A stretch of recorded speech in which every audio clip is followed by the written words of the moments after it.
cards and we live now. Jeremy Lee in the building and every guest that you ever needed. Sports cards after hours keep the hobby heated. Updates, hobby talk like you never seen it. Sports cards live and none could ever beat it. Sports cards is a lifestyle.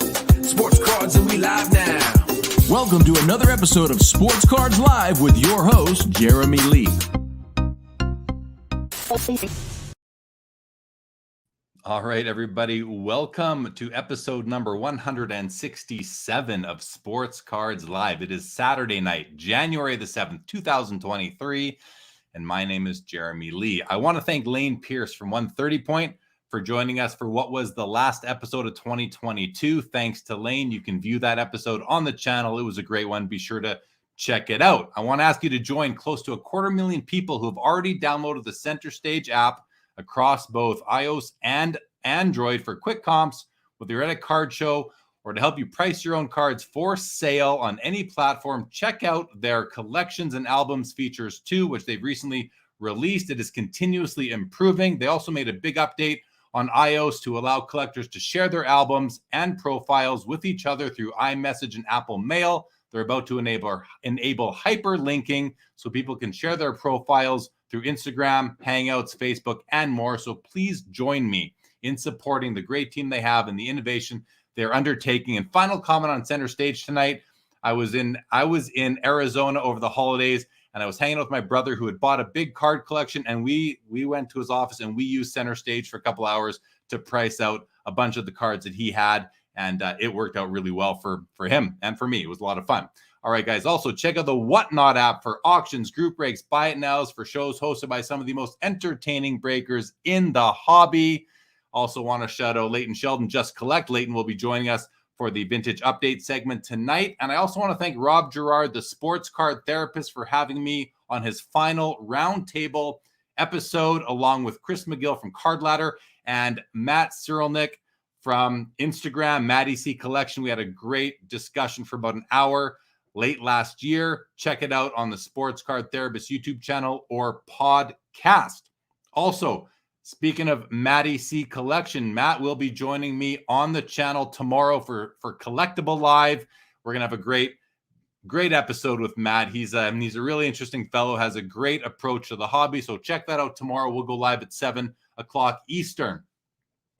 As always, you guys, I want to thank all of the loyal listeners, viewers, subscribers for joining me on this journey. We are at 2 3/4 years. I won't say 3 years yet, but we're getting up there. So I want to thank everybody for that. And I did the tabulation across all episodes. We've now done over 300 interviews on the Sports Cards Live YouTube channel. So big thank you to everybody and Happy New Year to everybody. Kind of just didn't do an episode for a couple of weeks, took a couple of weeks off, but we are back and we will be back with a vengeance in 2023. All right, let's get to tonight's guest. He got started in the hobby in 1993 when his dad handed him his first pack of 1984 or his first Topps 1984 Nolan Ryan card. He then got back into the hobby in 2020 after a relationship breakup, and his time started to free up and he found the sports card community. His favorite teams are the Detroit Lions, Pistons, Red Wings, and Tigers, and his favorite athlete is Michael Jordan. Originally from Santa Barbara, California, currently hailing out of Detroit, Michigan. Let's bring him out. Here he comes, Alex Pachan. Welcome to Sports Cards Live. How are you, buddy? Doing great. Wow, what an intro. I appreciate it, Jeremy. Thanks for having me on. Yeah, you bet. It's good to have you, Alex. We met originally, I think the first time we met in person. Well, we started to get to know each other on the Clubhouse app a couple years ago. It's coming up on a couple years. And then we met at the Mint Collective. We've hung out at the National. We've hung out at the Sport Card Expo in Toronto. So it's good to have you. I feel like I know you pretty well. And you're just one of the nicest guys I think there are out there in the hobby. So it's good to have you. And you bring a really interesting perspective to the hobby, what you do with your brand TKO company and how you apply those skills to the hobby, really for the benefit of the hobby overall. So kudos to you on that. We're going to learn more about that here as we get into it. But and we've already got lots of comments coming through. It's good to be back, everybody. I got to tell you, and Alex, as I mentioned, the last episode I did was December 22nd. I think we're exactly 2 weeks later here. And I don't think I've taken 2 weeks off of Sports Cards Live since I started it. In fact, I know I haven't. So it's nice to be back. With that, let's just go to the chat. I think you have a lot of friends in here, so let's go say hello. Joe Perot, what's going on, buddy? Jake Dahl is here. And I got to say Happy New Year to everybody. Vintage Card Collector, good to have you. Sports MD is here. Foul 5-ball Slab Strong is here. He says first, but he wasn't. But good to see you, Tim. Jeff Hart, good evening, Jeff. What does Tim say? Bill, I will dunk on your baby. So they're already talking smack about the 3-on-3 basketball tournament that I think is going to happen at the end of this month at Culture Collision in Atlanta. We have Hot Sauce in the house. What's going on? Stiff Arm Wax, good to see you. Chad Shipper, what is happening? Francis Stella, great to have you back. Diamond Card Collector, good to have you. Bex Flex Fitness, Jeremy Fullerton is here. What's going on? We have Sanderson to Orr. Everyone's in the house. Perk is here. Daniel, stiff arm, epic introduction. We try. It's as if he's walking into the boxing ring, and he is the sports card stallion, so there is a connection there. Foul 5-ball says, I live in Ventura, real close to Santa Barbara. Very good, very good. Alex is that dude, says Johnny Atenko. Good to see you. Fire Sports Cards, welcome back. One of One is here. Paul Masheri, Happy New Year. And JP Brabant, Happy New Year to you. Let's learn me some fakes. We're going to do that. LA Collection, good to have you. All right, we got through them. Welcome back, everybody.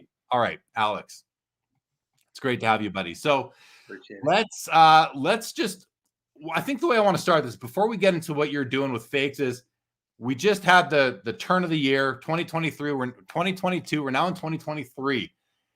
I want to cover both years with you pretty quick, though. I want to know, first thing, 2022 was a great year in the hobby. Some people might not agree with that. I think it was a great year in the hobby. What are some takeaways you had? Was there anything that you learned in 2022 that you might not have known going into it? Well, I did definitely learn that cards themselves are, in a way, like stocks. And saying that, I really mean, like, there are bubbles that get bigger and bigger, and eventually they deflate. And that we saw both, right? We saw at the beginning of the year, that bubble was really inflating. And then by the middle part of the year, then we started to see it. I don't like to use the word pop, but it was a slow decline and a slow deflation in pricing. So I definitely learned that, sell at the highest that you perceive possible. There's no such thing as timing the market. And obviously, now that prices are down, and they were down at the end of last year, that's kind of the time to, if you have cash, to purchase cards. So, yeah, and you mentioned that, you can't really time the market. It's hard to time the market. If we could time the market, we all would have sold our cards in Q1 of 2021 and be buying them back now probably and have some money in the bank just for our efforts. But it's really hard. It's so hard to do that. Do you have any thoughts on kind of like, if somebody does want to try to time the market, like should we be trying to time the market? And again, as a collector, I don't really care. I'm not trying to time it because I'm not going to sell the cards anyway. But again, really hard to time the market, but maybe it's a better strategy. If you are really in it for the money, if you are an investor, maybe it is better to just set a goal on like an ROI, a value increase goal, and then say, okay, it's hit 50% more than I sold it for. It's doubled in value. Maybe now's the time to sell. Is that an approach that you could see being kind of worthy for some people? Definitely. If you are on a budget and you're in this for, obviously everybody has PC, but you also have cards that you have at the side that you think, hey, maybe I can sell this later on down the line because of XYZ skills. This guy's going to have a great season. But yeah, I do think that there is definitely a time to buy, and you can see it, right? If you check all of the pricing, you can see that across the board, cards are just, they're down along with a lot of other goods. Yeah, I would say now is the time to buy. I'm not going to give you anybody specific because I don't want to be that guy, but it just does seem like a very big buying zone right now, big buying point in time. Yeah, I agree with you, but I got to say, psychologically, it's, it's hard to put into practice Warren Buffett's mantra, right? Of buy when people are fearful and sell when they're greedy. It's really hard to do that psychologically. So even with myself, I'm always buying, but I find it harder to buy right now than I would have before. And that's just a defect in my psychology, I think, or just something that I could work on moving forward. But again, it's like some cards you just have to buy them when you can and not really worry. Well, depends. I don't want to say don't worry because money is important, but again, you got to buy them kind of when you can a lot of the time. Let's talk about 2023 for a moment now. You're feeling like maybe now is the time to buy relative to the past. What do you see in 2023? Any predictions, thoughts about kind of not necessarily like the market and the indexes or the indices, but like just the hobby in general? Any thoughts of, will it grow? Will it shrink in terms of participants? Will we see sales volumes increase or decline? However you want to approach it. Yeah, so I really think that 2023 is the year where you're gonna start to see people that got into the hobby for money and maybe not so much passion, like me and you and all the other collectors in here, but they were just in it for monetary gain, and they had no real connection to cards. These are the people that they look at cards and they just don't look at them like me and you. Me and you look at a card and we'll put them down and pick them up, play with them like they're toys, like we looked at them when we were kids. But yeah, basically, I see all of those people essentially exiting the hobby because they're just not passionate about it. It's not something that they constantly think about during the day. Like for some reason, I find myself thinking about my cards when I'm bored or. Yeah. When you just mentioned, picking them up and looking at them, you mentioned playing with them. Like, we're not playing with them like we did back in the 80s or 70s, throwing them up against the wall for all those different games or that sort of thing. But we do enjoy looking at them. And when you just mentioned that, the thought that went through my head is like, I can look at, my kids are young, but I can look at them, at pictures of them from, 2, 3, 4 years ago. And it's like, you just love looking at those pictures of your kids when they were younger than they are today. It's kind of the way I would look at my sports cars. Now, of course, if my kids are watching this 10, 20 years from now, I love you more than I love my sports cars. Let's not confuse that. But it's right. But it's sort of similar, just to a lesser degree of the passion and just the love you have for these paper objects. And if anyone is watching or listening right now who's not a hobbyist, you probably think we're a little crazy, and maybe we are, and I think that's okay. Okay. Yeah, and I think 2020, like you mentioned, you think a lot of people are going to leave who were in it for the money that maybe didn't get those returns over the past year. And I think that, I think some of them are going to leave. I agree with you on that, Alex. I also think that the real savvy, the ones that can last a long time, are going to be very successful in the long run if they can stick it out, similar to the way that LCSs that were open and card dealers, collectors who were in the hobby in the early 90s that stuck it out through the junk wax era and through the slower period of that second half of the 90s while the hobby was figuring out what it was going to be next. And then it became autographs and memorabilia cards, and then it ramped up again. So if those people are interested in sticking it out, they could be the most successful people, 10, 20 years from now, just like people from the early 90s are right now who had shops and kept them open and went on and on from there. Make sense? Makes absolute sense. And I'll add to that a little bit about breakers. In 2020, if you were able to get any kind of wax, you instantly could become a breaker overnight, right? But now wax is more available to everybody. When I'm going to even like retail shops, your Targets, your Walmarts, I'm seeing that there's wax available now. So point being, I feel like those who have built loyalty over the years, the breakers that have built loyalty over the years and that market themselves extremely well, will continue to at least do well or, survive. Because we are in a downturn and there's not as much buying going on in breaking. But just because you have wax doesn't mean it's going to be sold now. Things have changed and pivoted a bit. Makes sense to me. Makes a few more comments that have come in from the chat. Frank says, great to have on Rob. Nick Martelli been able to really come up on some more awesome stuff with this dip. And I think that's what a lot of people are noticing, Alex, is that with lower pricing, I mean, again, it just comes down to supply and demand. If pricing comes down, demand is going to go up. It's just natural. And, when prices were going up and up, we started seeing more, Michael Jordan PSA 10s hitting the marketplace because the prices were high.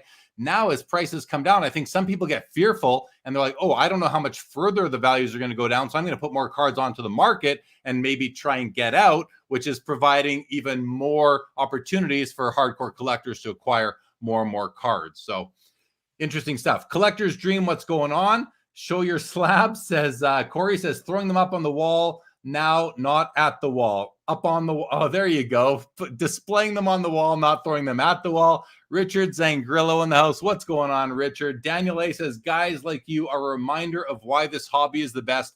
Too much negativity out there. And again, I mentioned on the Sports Card Therapist show at the end of December there on his round table that you can curate your hobby experience the exact same, similar to the way you curate your collection. You just got to be sort of picky with what you're consuming. Stiff Arm Wax says Eric Myers does call them his paper babies. And if anyone doesn't know, Eric Myers is a longtime high-end collector and is now, I believe he is like a sales rep for PWCC. Corey Carr, what's going on? And Jerry Hodge says, why is it called wax when it hasn't been used in packs for years? That's actually a really good question right there, Jerry Hodge, and good to see you. So let's pick up, Alex, on your hobby experience. So you got that first Nolan Ryan in 1984. You stayed in the hobby. Take us quickly through from 1984 till now, kind of what your activity's been. And then we're going to do the vintage update segment with Leighton Sheldon, and then we're going to get into brand TKO and fake cards. Good deal. Yeah. So again, my dad, he handed me my first card. It was an 84 Nolan Ryan. Showed me all of his binders full of like Clemens rookies. I think he had 4 of the Ryan Koosman rookies, and just I'm not understanding. I'm flipping through his binder, and he's showing me multiples, triples, quadruples, full pages of the same card. I never understood it at first, but then, thinking back now, I totally get it, but from that point on, I went to local LCSs here in Michigan. There aren't too many. And so I would also go to a lot of retail shops, doesn't exist anymore, I don't believe, but your Kmart, your Sears would sell cards, and just built my collection as a kid. Binder, fast forward to today. Like I said, like you mentioned earlier, as of 2 years ago, I split up with my ex. Luckily she didn't get any of my cards.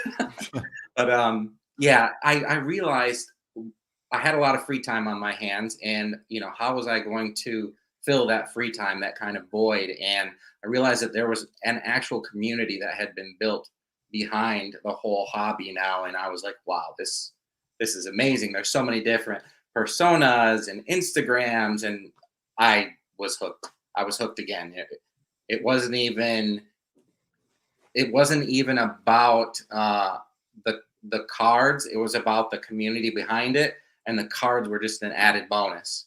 And so they definitely go hand in hand and help me out, and I've just been like laser focused into the hobby ever since. So what are you collecting nowadays for your personal collection? Oh, you want me to pull some things out? Sure, no problem. Well, you could show a couple cards, but just get us acquainted with sort of what it is that's in your collection, who you collect, what you collect. Okay. So I'll pull out. Okay, in your honor, I did pull some hockey out. This is PC stuff, but I've got a Bob Probert here. Oh, I don't know if you can see it or not, but there is a Bob.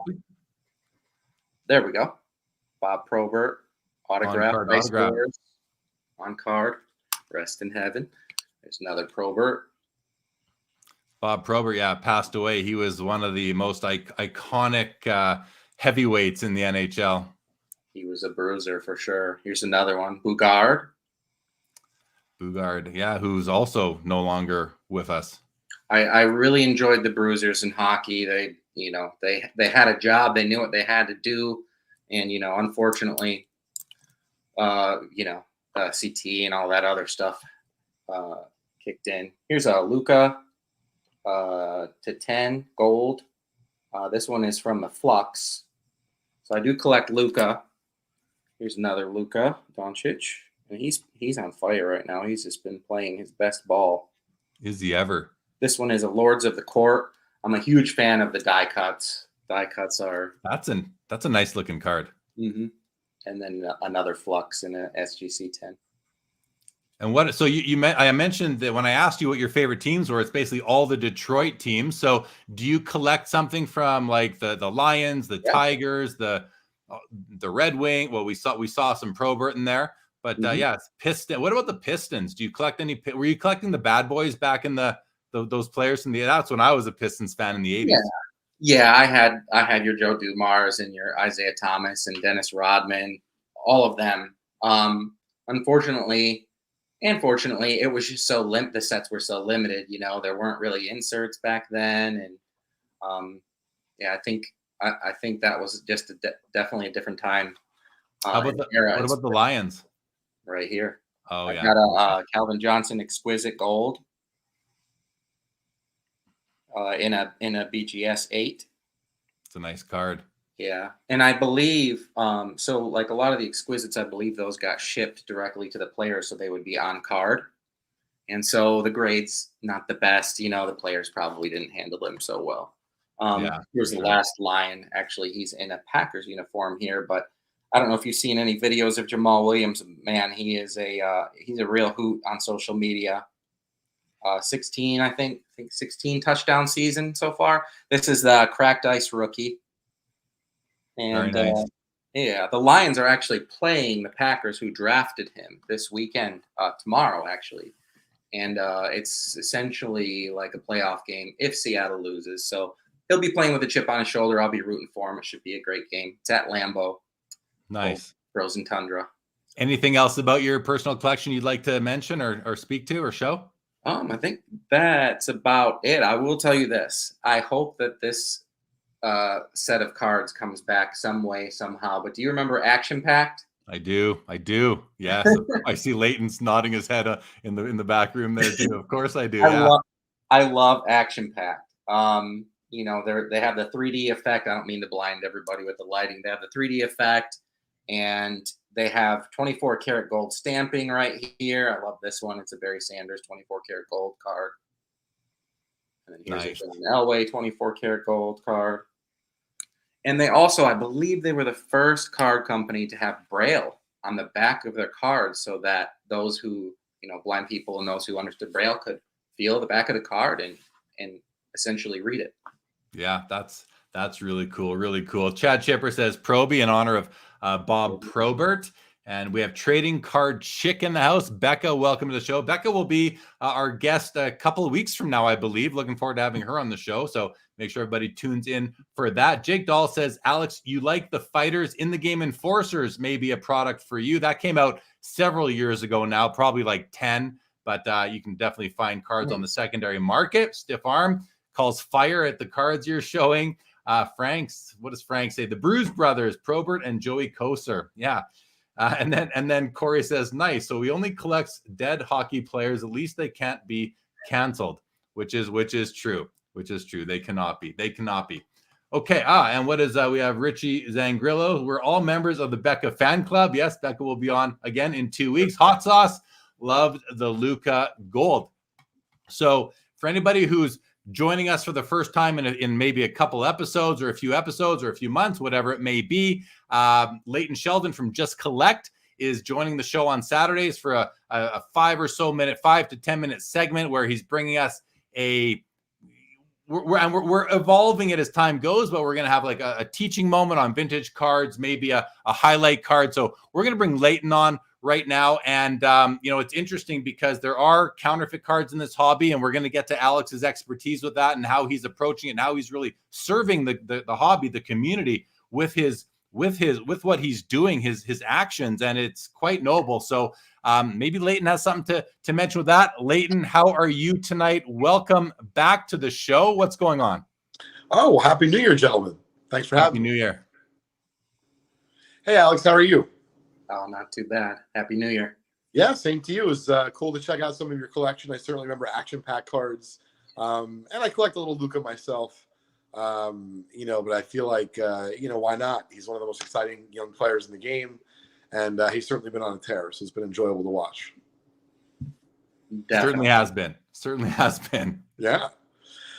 So I figured, Jeremy, one of the things that we would talk about tonight, as far as like a little bit of a nugget, vintage card wise, but it isn't really talked about often. And it only came up on Instagram. And then we started talking the other day about it because really it was something I bought for my collection. And it's this term, which once again was probably just an afterthought at the time of the post, card adjacent. And so, Alex, I was bidding in a recent auction in REA. And, like many of us, right, even if you're trying to buy a card to flip or a lot to divide up, you can't help but deviate, like the way you're sharing your collection. You have a lot of pride in it. I have a lot of pride in what I collect. And, I have a lot of interest, and I know it's not so easy to find, for example, like a Honus Wagner card that's affordable. So what happened was I was looking in their auction at the various Honus Wagner possibilities, and as I often utilize eBay and some of the other platforms where there's fixed price cards, I'm like, hey, if I wanted to spend a few $1,000 on a Honus Wagner card today, what can I get for my money? And I don't hate the 48 leaf card, of Honus Wagner, right? I don't, dislike it. But when I took a look at the cards from the time period of 1910, 11, 12, meaning the T206 Wagner, I'm like, what could I get for my money in the $1,000-ish range? And really, it's nothing. So, for example, before today's show, I looked on eBay, and any card from that time period, sans the T200 Fatima, team card of the Pirates, which is fairly common, and not nearly as detailed as this RPC, which we're going to talk about in a second. It really just was like a budget. Hey, what can I get for my money? And so when you're talking about card adjacent, I thought that when I found this real photograph postcard of the 1912 Pittsburgh Pirates, and it's slat, it's graded, but it's not really bought for that. A lot of the postcards that are out there, gang, is they're written on. And to me, that doesn't hurt the value at all. If anything, it adds to the story of it. This one's not written on. And, I just think that having it be card adjacent is, kind of like the beauty's in the eye of the beholder. So in other words, for some people, it's an L1 leather, right? It's oftentimes things that the grading companies won't grade. Like they came out with in the 1910s, 11s, and 12s. There's these beautiful Piedmont and Fatima advertising posters where you can get one of the Red Sox that features Ruth. So, those are some of the expensive things to do. But then if you're talking about some other things, they made these little pennants around that time period of just the team. So if you're a Red Sox fan or a Yankee fan, you could buy something for $10, $20, or $30 from that time period. So card adjacent isn't necessarily just the card that can be slabbed. In this case, it happened to be a real photograph postcard. But I think there's other cool things that you can go out there and get as a collector that are affordable, or for that matter, might even be investment quality that the market hasn't caught up on yet. It just makes an interesting proposition for a collector. Yeah, I think that's really cool. And that's what when I messaged you, because again, I follow you on Instagram, and for anyone who isn't, you can check out Leighton's socials on the ticker right now, and also his podcast, Trading Card Therapy, which not to be confused with Sports Card Therapist. Those are two distinct, different podcasts. But Leighton he showed this item that he bought which includes Honus Wagner, and in his description on the post, he just kind of casually used the term card adjacent. And I thought, that's a really interesting term that maybe we could use as a bit of a teaching moment on the episode with Alex tonight, and just talk about card adjacent, because like as a hobbyist, Leighton and Alex, I collect some things that are more hobby related than sports card related. Like I like, I've got, just if you can see right sort of above that ear there, I've got, it's hard to see, but that's like the first volume of Beckett Hockey, a book. It's about this big. And then right beside it, right there, that's a box of Upper Deck the employee cards that they give out to their employees in 2016-17. I acquired I've never been an employee, but I bought it on eBay. It's the wooden box. I like some of these mementos of the hobby itself, and I think that's why, Leighton, when you said card adjacent, it resonated with me because I like card adjacent items. So I thought, be interesting to talk about and just expose the audience to that sort of that sort of class of items, which can be so many different things, including the item that you just acquired, which I guess you don't have it yet to show it to us because you just want it like yesterday. It's actually it's in the office. I forgot about it. To bring it home this week, and I apologize. Too bad. But maybe you can show it to us next week. That'd be really I'll bring cool it. to Absolutely. see.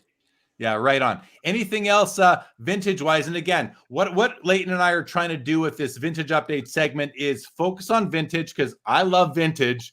I love vintage. Leighton is a vintage.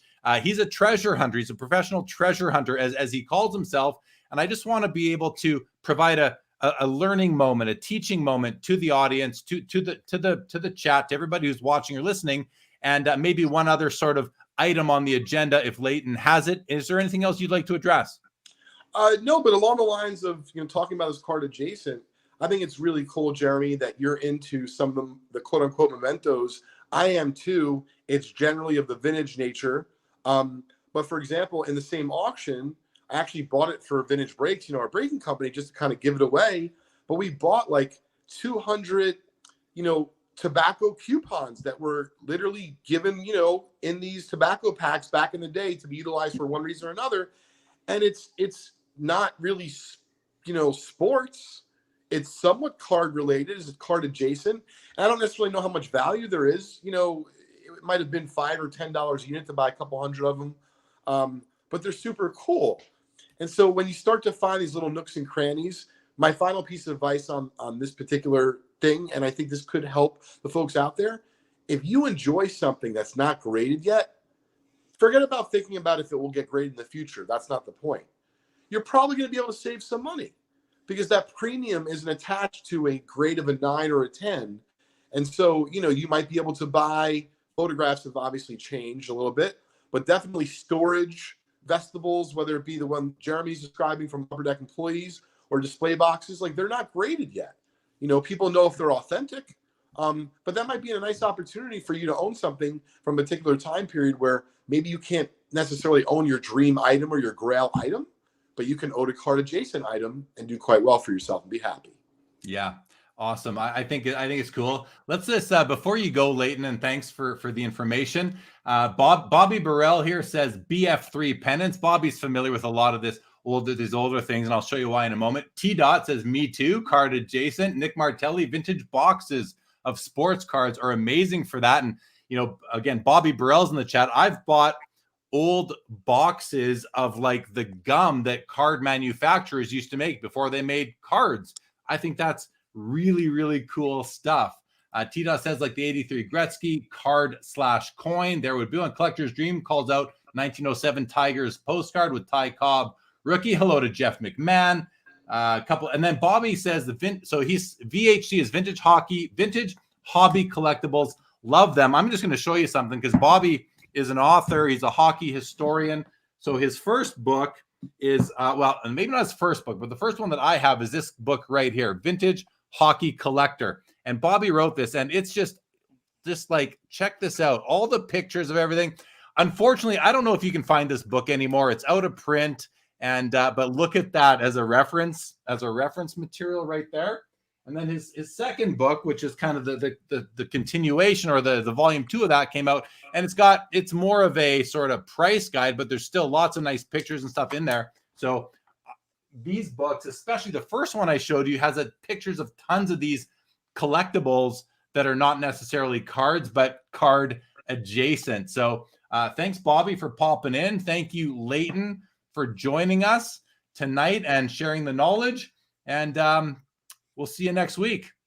Absolutely, folks. If you get a chance, check out, we have a big breaking event tomorrow night, Jeremy, that ends at vintagebreaks.com. We're giving away a Mickey Mantle Bowman rookie, a Joe Namath rookie, a Wayne Gretzky O-Pee-Chee rookie, and a bunch more. So if you get a chance, check us out at vintagebreaks.com. Happy New Year to all of you collectors out there, and I hope you achieve your grail in 2023. Take it easy, everybody. Thanks, Leighton. Take care. See you, Leighton. What'd you think, Alex? Card adjacent. Does that resonate with you at all? I like that term a lot, and I just started thinking I was never able to categorize or put a name towards these things that I got essentially for free from going to games as a kid. He mentioned tobacco coupons. I remember at a Pistons game one time, there were these Dunkin' Donuts, like 50% off, bright yellow, but they had the Piston logos on them. The ushers would hand them out and they'd say, take one and pass it down. Well, I'd take one and pass it down. And then they would come back and the usher's like, well, you can keep them if you want. So I have like a stack of coupons. They're the same size as a trading card. They're just put away. I still have them. And I also have, your pocket schedules too. I love pocket schedules. Anytime I go to, like a Little Caesars or whatever, they have the Red Wings ones there. And I've just been taking one every year and I've got them since the 90s. So yeah, I definitely get card adjacent. That's awesome. Yeah, I like it too. I'm going to start using that more and more now. It's all like tickets to me would be a card adjacent item, not necessarily from the sports card hobby, but they're from sporting events. So, I kind of look at it like that too. All the type 1 photos, type 2 photos that people are collecting. I think the list goes on and on. Loud Collector is here. Glad to have you. Happy New Year to you. Jake Dahl says, I want that hockey card book. Jeremy, what's the name of those? Yeah, Vintage Hockey Collector. If anyone wants to go check those out. I think you have to buy them on the secondary market now. Definitely, I believe that's kind of the only way to get it. Twizzard, Happy New Year to you. All right, Alex, let's get into what you're doing with counterfeit cards, fraudulent cards, and your company, Brand TKO. Can you tell us a little bit? And very quickly, Bobby Burrell says no copies of his books are available. Okay, so Alex, tell us about Brand TKO. What is it? Why did you start the company? And how did it morph its way into servicing the hobby the way it is today? Sure. So my background is SEO. So I had an SEO company, and that's search engine optimization, which means basically I set up websites in order to, I optimize them to rank in Google. And all of those listings for whatever term you're looking up on Google are there in position for a reason. I was working with a company called Snow Teeth Whitening, and they are literally a kit that you put in your mouth for 10 minutes, and then your teeth are supposed to whiten after a duration of time. So every time they would type Snow Teeth Whitening into Google, the listings would show, and then there were competitors that started to put, slanderous things in position 3, in position 4, and they came to me and they're like, well, how can we get rid of those, or not get rid of, but suppress them, or if it's not real, then yeah, essentially, like, we don't want it there. So I said, well, it can take a long time to push that stuff down if you have positive articles and different press. It'll push those down, but it can take months, sometimes up to a year. And they didn't have that time. So I said, well, how about, we prove that this stuff is slanderous, that it's a competitor doing it, and we'll go directly to the host and let them know what's going on, or the platform that's hosting the page. So I did that, and boom, within 24 hours, we got a response, and that stuff was taken down. And I'm like, well, this is a totally separate company. And so I decided to open up Brand TKO to essentially provide IP protection and brand protection. And how has so when did you do that? When was that moment when you were working with this teeth whitening client of yours? And maybe, because I have a bit of insight, you can share who's kind of behind that company. I think it ties into what we're all sort of doing here, kind of. Yeah. So talk a bit about like when that was, and a bit more about who's behind it.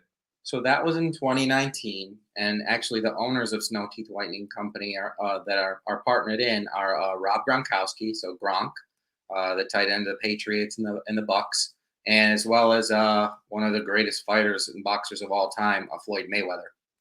So that's one of probably many companies that they own, but I have been lucky to be able to serve them as clients for the last 3-4 years. Very cool. So how did that then morph its way into sports cards? Well, again, in early 2020, I got back into sports cards, and I noticed an influx of unauthorized reprint cards on various marketplaces. I noticed that card art was essentially becoming very popular, and at a certain point, it was sort of bothersome because there's a lot of protected IP out there, intellectual property that's literally filed with the U.S. Trademark Office. And I feel like certain card artists and guys that were remaking cards were stepping on the toes of these companies like Panini and Topps, recreating cards and then printing on the back the Panini logo. Like, that's instantly trademark infringement. And same with Topps cards. And then, yeah, you can still see it today. Like, if you go to eBay or Etsy, you'll be able to check out all of the unauthorized reprints that are on there. And a lot of the sellers will sell them as reprint. They'll denote that, but then there's others that don't, or there's others in the listing that will just type in RP. And to those who are new to the hobby, that could be very confusing. They don't know what RP means. They don't know that it's an actual reprint. So very true. Put a damper on new collectors coming into the hobby. Yeah, no doubt. I think you're right that we take for granted what we understand, being the hobby's vernacular and all the acronyms that we use. And if you're new, you may not really know what a lot of those mean. So that makes a lot of sense right there. So, you mentioned eBay and Etsy, and I find it interesting because we all are aware that sports cards on eBay is a big deal. eBay is likely the biggest marketplace for sports cards right now. But you mentioned Etsy. I never think about Etsy. I think about Etsy for crafts, for homemade, where kind of the homebound artisan is kind of plowing their or sharing their creations with the public and selling their items on there. Are there a lot of sports cards being sold on Etsy, or are there only reprints and fakes, or only card art pieces? Like, what is going on Etsy? Etsy definitely has a lot of reprints and fakes. There are legitimate cards on there, but I would say like 60-70% are all reprints and fakes. I've noticed there was a seller that sort of revived this company called Gem Mint Inc. It was a grading company that went defunct, and they simply have slabs that they must have ordered from, I guess you can order those slabs anywhere, and then they print the label off and put fake cards in and combine it all. And so it's a fake card and a fake grading company. And unfortunately, yeah, it's happening, and not much has been done about it. So what marketplaces are you actively monitoring? eBay, Etsy, Facebook Marketplace, and then various listings. I do watch a lot of like Alibaba and Panda Buy, a few of those, just to know that is like China marketplaces, but that gives me a step ahead to know what could be coming to the domestic marketplaces here in the States. Okay. And so what are you like, how do you detect what, like, it's one thing to see the word reprint on the back of a card. No, obviously that's a reprint. And is that a violation when the word reprint is on there? And then let's talk about actual detection. So generally, I think eBay and a lot of the other platforms, as long as you have reprint literally physically written on the card, sometimes that's okay. But at the end of the day, it comes down to the IP owner, right? It comes down to Topps. It comes down to Panini to make those choices. If they want to put a stop to it, they can put a stop to it. So, yeah, I mean, in the listings, you'll see they'll put RP or they'll put reprint, or it'll just be a fake card altogether, and it'll be an obvious photo of a fake card. There will be defects or something off, and you usually know right away. Because if you look at an item, you'll take a look at what the seller's been selling in the past, and if they sold the same card, you kind of know something is up. If they have other cards where it's just that are for sale, where it's just too good to be true, okay, one thing leads to the next as far as clues, and you kind of know what they're up to. Yeah, interesting. Rich Sangrillo says, what about Mercari as another marketplace? Are you keeping your eyes on that one? Mercari's another one. I've seen some fake logo mans on there as well. Yep. Where guys are just creating these. They've got the card stock. They put the logo mans on there.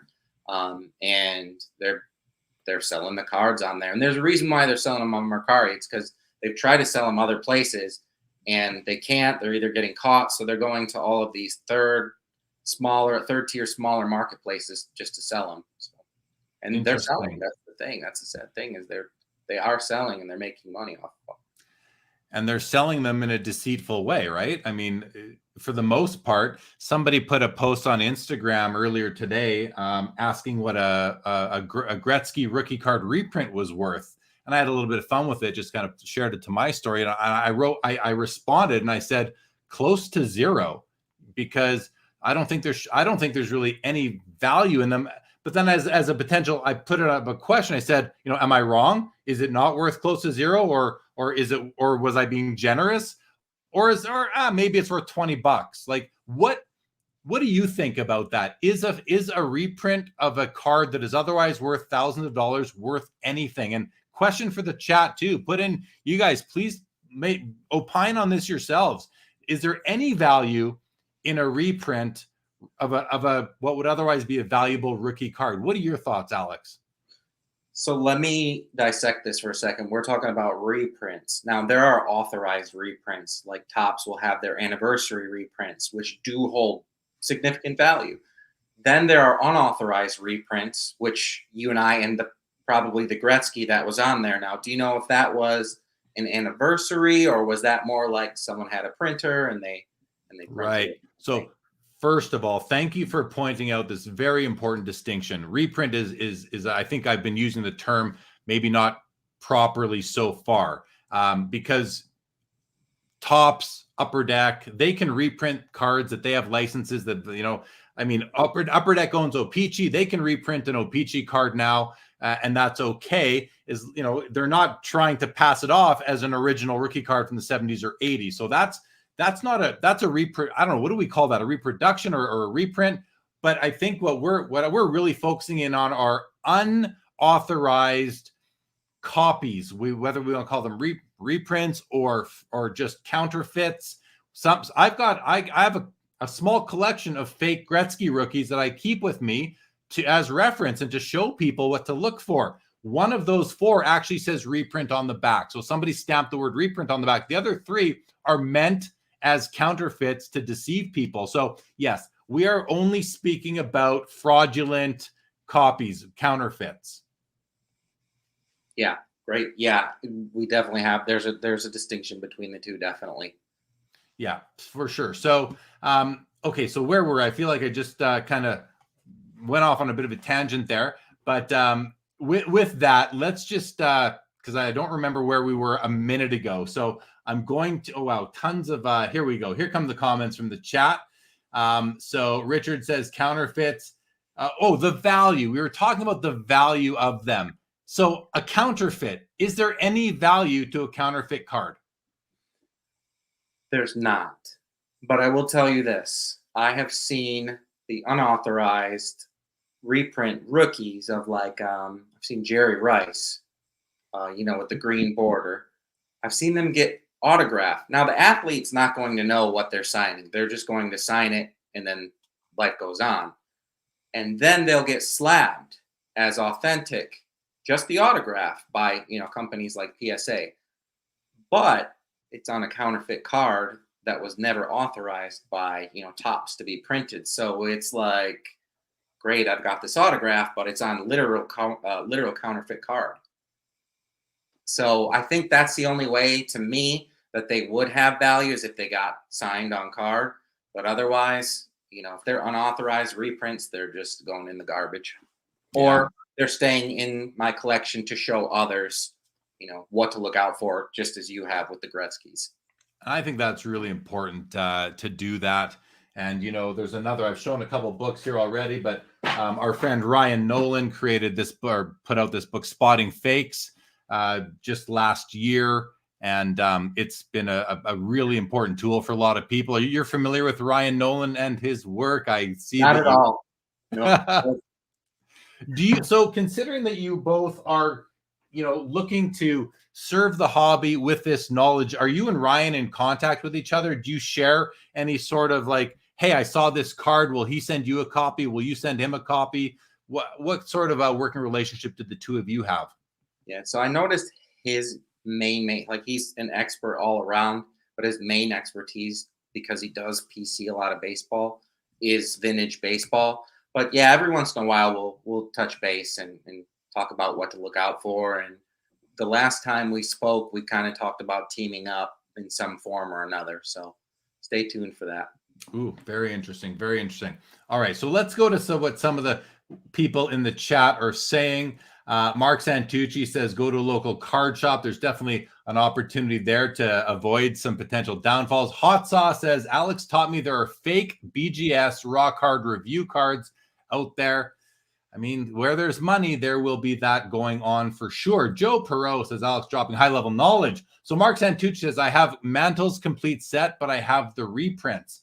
Are they authorized or not? I'm not sure what Mark has. Maybe he'll let us know below. T-Dot says, someone sent me a Gretzky reprint to buy. I saw it was a reprint. He made an offer. I said, since it's fake, I'll offer $5, and he wanted $2,000.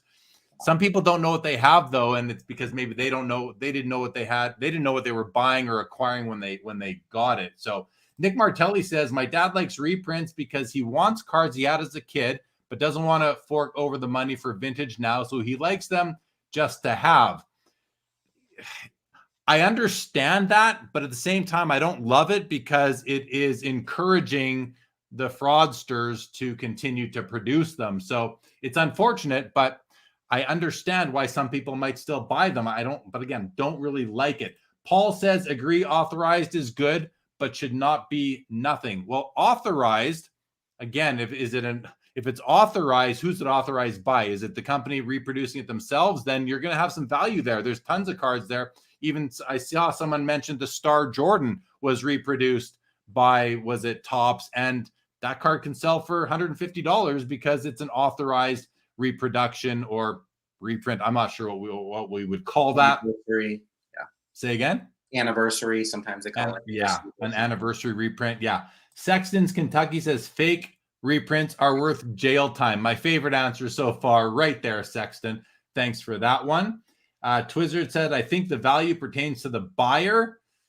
Frank Costello says no value to non-authorized reprints. Eric says I would call them counterfeits. Mike says I own 2 counterfeits myself. Used them as placeholder before I picked up a legitimate Gretzky rookie card. That's an interesting one. Alex, I was thinking about the concept of a placeholder earlier today, and I thought to myself, I'm not a placeholder person, because if I'm going to buy either a real copy or a better copy later, why would I go buy another copy? And, maybe it's, just to sell it down the road. It's just not something I've ever done. The whole placeholder concept's nothing I've ever done, but curious to hear Mike's thoughts on why he does them. And here, Tim said the 84 Jordan is a good example of people not wanting reprints. So, because I think there were fraudulent copies of that made. Have you ever detected a fraudulent Jordan Star 101 rookie card? Oh, definitely. Definitely. I think I have an example right here. I can grab one of them. Let me see. You said the Star? The Star. And while you're looking, Richard says just potentially nostalgic value. And again, understand it. Don't love it, but understand it. Andrew Marks makes a comment. The other question is whether PSA have a policy to never grade an authorized or unauthorized reprint, which I can't speak to. I'd have to go look at their terms and conditions. So that's a counterfeit copy, correct? Counterfeit copy right here. And I guess the way that you really want to figure that out is obviously, check the surface out. The printing quality is a tad lower. I'm not sure if you guys can tell. But one trick I always learned is having a legitimate placeholder from the set. So obviously not a lot of people are going to have multiples of this particular card, but you can probably go out and get another card from the set. So that way you can compare if you're actually going to make the leap to buy something like this. A couple things you can do, though. Obviously, check the surface out, check the printing out, but smell the card. Smell the card. If you're a collector and you have, the legitimate other copy from the same set, smell that one and see, trust your senses, trust your gut, and see if they smell similar, because there should be some kind of similar distinction. Interesting. And you do have some tips to give. And I think you just alluded to two of them right there. You subtly kind of went past what I think is the best one, which is, if you're looking for a 79 O-Pee-Chee Wayne Gretzky rookie or an 86 Fleer Michael Jordan rookie, have a common from those sets in hand at the card show or the LCS, wherever you're going, or you're meeting somebody up who you met on Facebook Marketplace, and put them beside each other, feel them, very carefully, compare the edges, compare the way they're cut, look at them under magnification to see what the print quality looks like. Is there anything I missed there that you can think of? Even with, if it's raw, obviously, but even when it's slabbed, check the edges of the slab, make sure that everything seems in place as it should. Only trust your top tier grading companies as well. We saw, I think it was last year, at the Dallas card show, where there was somebody who sold some fake cards there, and not sure where they obtained them, but it could be like these third-party marketplaces. And unfortunately, it got to the point where the person fled the cops and got tackled, and there were kids involved watching and crying. Like, it doesn't belong in the hobby. So if we can cut it off at some certain point, educate and stop this stuff from being placed into the market so it doesn't show up in person, these guys who really have some kahunas to try and do that in person to somebody, let's work together as a hobby to put it to a stop. Well, you're doing a lot of good work with that right now. And before we get into what you're doing besides just monitoring the marketplace, let's get through a couple more comments here. Perk says, I don't have a problem with a nice reprint of an iconic card with a clear commemorative stamp on it. See, to me, that's not an issue either. That's just an anniversary item or a tribute sort of thing. So I don't have any issue with that either. Collector's Dream says reprints are worthless. Again, I think he's talking about fraudulent counterfeits right there. Mark says, how much is my 52 Topps Mantle reprint released in 95 worth? So I think that's got value. That's a collectible right there, not a fraudulent. There's a big difference. Is it fraud or is it not? Is it counterfeit or is it not? Canna Culture says, what's up? I don't think people realize the potential penalties of infringing. If you get taken to court for infringement of a registered trademark, monetary damages are in play. I think the people who are doing this, though, they don't really care. I mean, they're criminals, right? They're going to try and dodge that as best they can. So, but definitely, Nick Martelli says, to clarify, they are authorized reprints. Very, very important. T-Dot wants to know, is my Gretzky t-shirt license? Yeah, I have a Wayne Gretzky t-shirt. I don't know. I doubt it. I bought it on Facebook Marketplace. Probably not. Let's talk about that. I have a Michael Jordan shirt as well. Do you have an issue with what you're doing in terms of that, where the image is being used elsewhere, not on a card? Right.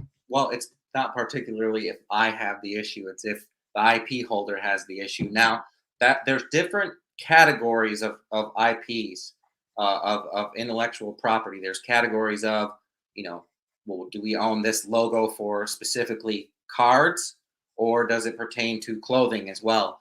And I do believe that a lot, like Panini America and the Topps company, they own a lot of them for cards and not too much as far as like apparel. There's some apparel, but when it comes to cards, you really have to look up the nitty gritty. And the way to look those up, by the way, if you go to Google and you type up, this is a quick way to do it. So it's a third-party site. It's called Justia, Justia. If you type in Justia, Panini America Inc., I think the first or second placement will show you all of the trademarks that Panini owns. And same deal with the Topps company. You type in Justia, Topps, and boom, it'll show you all. And it's pages and pages. There's probably 10 pages for each company of different trademarks that they own. So, and it'll distinguish and tell you if it's in particular to clothing, or if it's trading cards or some other kind of goods. Right on. And if you follow Paul Lesko on Twitter, he's always updating with what new trademark applications have been filed by the sports card company. So you can really keep on top of that. Okay, Mark Santucci says, Alex, it's the fifth. Sorry, I wanted to do this one here. Eric Sanderson Dora says, sadly, we see many people a month come into the shop I work at thinking they have hit the jackpot with a card, only to be told their golden ticket is fake and worthless. Some become furious with them. I mean, that right there that's a problem, you know, and it's a problem that they become furious with the card shop, but it's a problem that they picked up something that they think is real, and apparently it is not.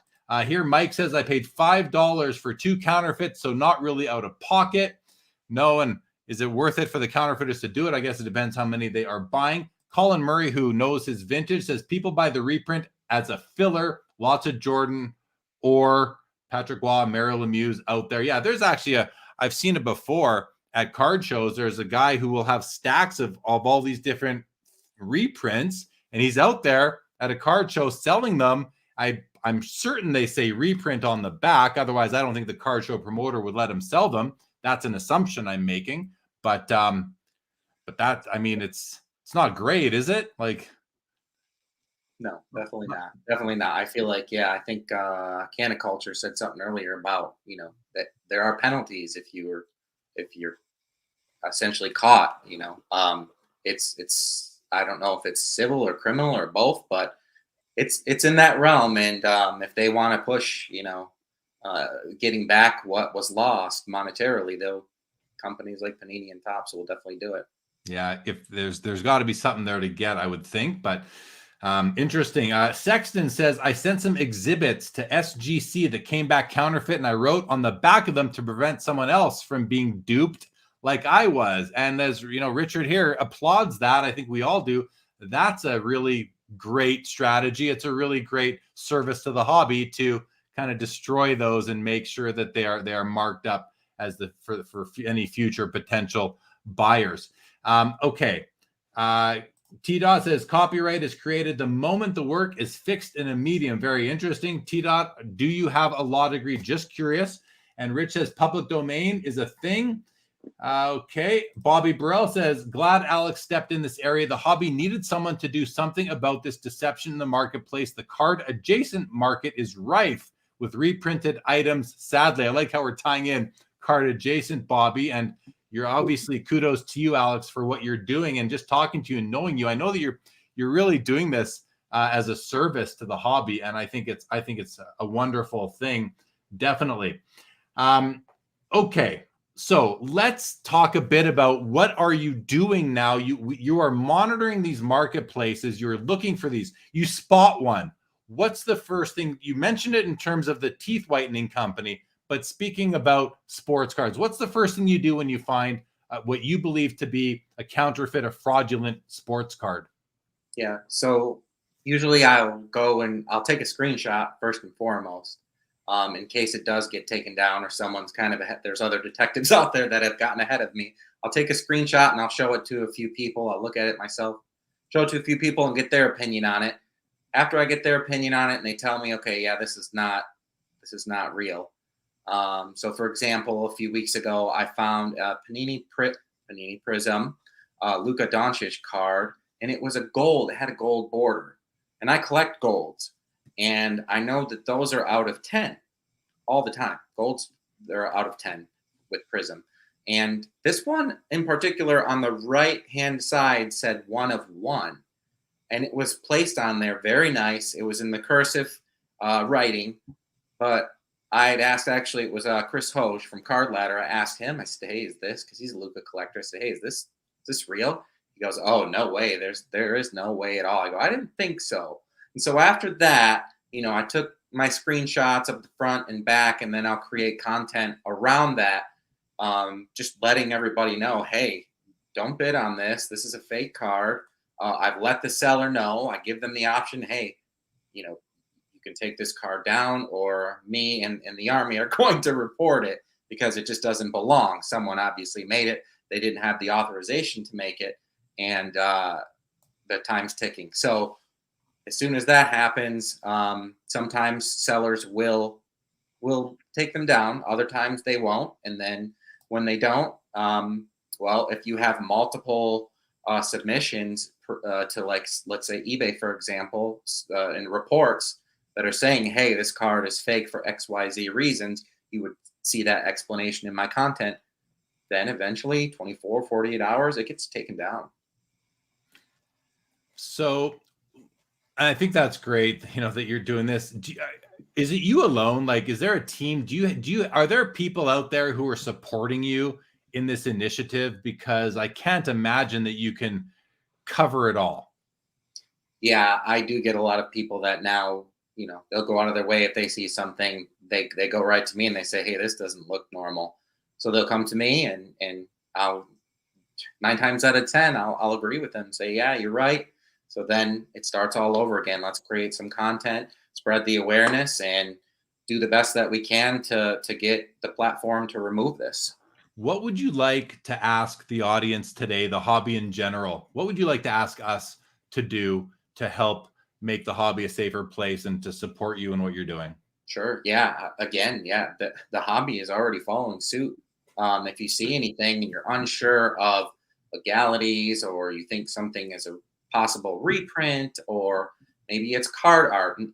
Card art is great. It's an awesome outlet. People come out with some amazing card art. But the only thing is when you're printing those logos and you're using these trademark names, National Treasures, Strata, I've got a bunch of them written down here. A lot of people don't know that literally just printing National Treasures on a trading card is instantly infringement. Yeah, that's owned IP. So keep following suit.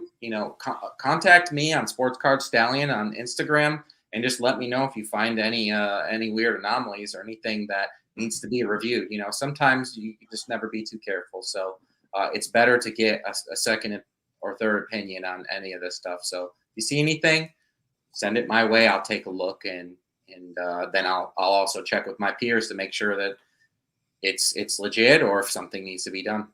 So if any, listening, watching right now, make sure you're following Alex on Instagram at Sports Card Stallion. It's on the ticker right now. His website for his company is brandtko.com. I checked it out. I think it's pretty cool what you're doing there. Do you feel like you're making a difference in the hobby at this point in time here in January 2023? No, not at all. No, I'm just kidding. Yeah, of course. It's nice because I get the feedback from people saying, hey, you're doing what needed to be done for a very long time. And it's kind of frustrating and odd in a way that nothing has been done. I will say, like, when a company registers a trademark specifically, I almost feel like companies feel like, okay, well, our work is done. Nobody's going to infringe on this. And they sort of wait for the saying is crap to hit the wall or the fan rather. And when that happens, that's when they act. But if you can be more preventative and stay on top of the trademark infringement happening, then I feel like that's the better approach there. So yeah, I do definitely feel like I'm making a difference, and everybody else that's helped out and submitted cards to me definitely making a difference. Good. Well, I'm you would know better because you're seeing items being delisted after you are reporting them to those platforms. So that's a lot of us wouldn't even know what's going on. So you're kind of like the Cape Crusader. You don't really know you're out there, but you're out there. Joe Perot here says, generally speaking, reprints are fairly easy to spot in person if you are familiar with the authentic card, but not always. What does Alex think about cards found in graded slabs that might be suspect? Yeah, again, if they're graded cards found in the slabs, make sure there's no kind of switcheroo that happened in the slab, because there are many intricate cutting tools that can open a slab, take the card out, and pull a switcheroo. That's my number one advice, is just really check that slab out. A lot of people, when they look at slabs, you just look at the face and you turn it around. You don't really see too many, and even I'm guilty sometimes when you're in the heat of a show and the hustle and bustle and the loudness, your senses and method of thinking can be a little bit dampered, right? Turn it and look at the edges straight on and just study it and see, what if there's any abnormalities. Yeah, so I was the victim of this one time when I started collecting Jordan 90s inserts and parallels. about 2017. The first ever one I bought was a Fleer Ultra Platinum Medallion. I forget, 97, I think it was. And it was a PSA 9. And I was thrilled to have this card. I loved the card. And when I acquired a few more, I decided, you know what? I culled the collection a little bit, and that card didn't make the cut. I decided I didn't love it as much as I thought. So I put it up on the PWCC fixed listing marketplace. And a few months later, PWCC reaches out to me and says, hey, somebody reached out to us. They saw your card on our platform, and they think it's a fake. It's a counterfeit. Do you mind if we send it back to PSA for a review? I said, of course not. So they send it back, and however many weeks later, I hear from PSA, it's a counterfeit card. And I was like, well, that sucks. You know, I bought this card for, let's say, $1. Now here we are in the midst of the boom. It's worth like $8, and 88 times what I paid for it, and it's fake. You know, and that was a devastating blow at the time. And but it happens. It happens. Just because cards are in slabs, even if they're in a PSA slab, they are not. You know, most are going to be good. I think you're looking at 99.9, however many decimal places are going to be good. Maybe not that many, but there are always going to be cases where something has gotten through. And I think as time goes by, the grading companies will be better because they will see more of these known counterfeits. But it's really, you can only really identify a counterfeit if it's a known counterfeit, unless it's a bad one or a poor one, or one that has a distinguishing difference. But if it's the exact same thing, how do you know? No one would really know at that point, I don't think, unless you were to, I don't know, deconstruct it or something. But if they find the same stock used back in the day, and they find the same printing machines and the same ink, how would anybody tell? Is that an issue for the hobby? So I heard that, and correct me if I'm wrong, that happened with the 84 Star Jordan, where someone got the original card stock and the original printing, and that's why I believe it was it both Beckett and PSA, or just Beckett wouldn't grade the card, because someone essentially years later bought the same printer and the same card stock and was just firing away and reprinting the Jordan. So as far as modern days, modern printing has come a long way, especially home printing. And the things that I've seen where people can replicate cards like your thicker stock cards like National Treasures is really phenomenal. But there are definitely things that you can look out for, and one of those things is, if it's too good to be true and the price is just too great, it's probably too good to be true. So don't buy it. Mark Santucci wants, so Alex, do reprints at card shows have to be advertised as reprints? I know in 1997 they didn't. What happens today? Are you familiar with any regulations over that? So in 97, we would just say, let's go with the safe thing and say yes. It might as well be safe than sorry. I know some card show promoters who actively ensure that there's no fraudulent items in their card shows, and I would expect that even reprints that say reprint on the back, I mean, those could still fool somebody. I want the one Gretzky fraudulent, the counterfeit that I have that does say reprint on the back. It's very faint. You might not see it if you just flip the card over quickly and look for it. So I don't want to see those cards in card shows at all, personally. I'm going to go to Jim Hanson's question here. He says, and this is it. We're talking about, he uses the word authentic, but in a completely different area. But we'll have a quick look at it. He says, so a graded authentic card sells much higher than any reprint, obviously, and for good reason, yes. But why does an authentic altered sell for a grade 3 to 5? Seems to encourage trimming. So now we're not talking, that latter part of this question is not about fraudulent cards. It's about authentic cards that have been altered and how they can sell for decent prices. So he says it seems to encourage trimming, which if the card is identified as trim, if an authentic card is identified by the third-party grading company as authentic, but also as altered, I mean, let's face it, in the 70s and 80s and earlier, kids were cutting their cards to make them fit in certain places.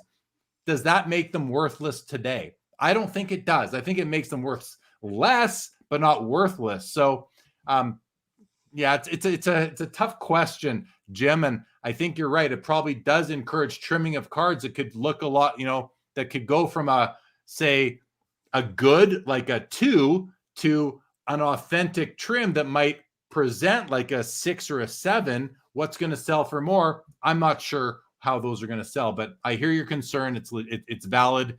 But let's move along. Tiger Jordan says eBay's authentication program is a positive in terms of ridding some of the fakes off that platform. I mean, that seems to make sense to me. And okay, with some legalese, we're going to skip over the real legalese stuff here.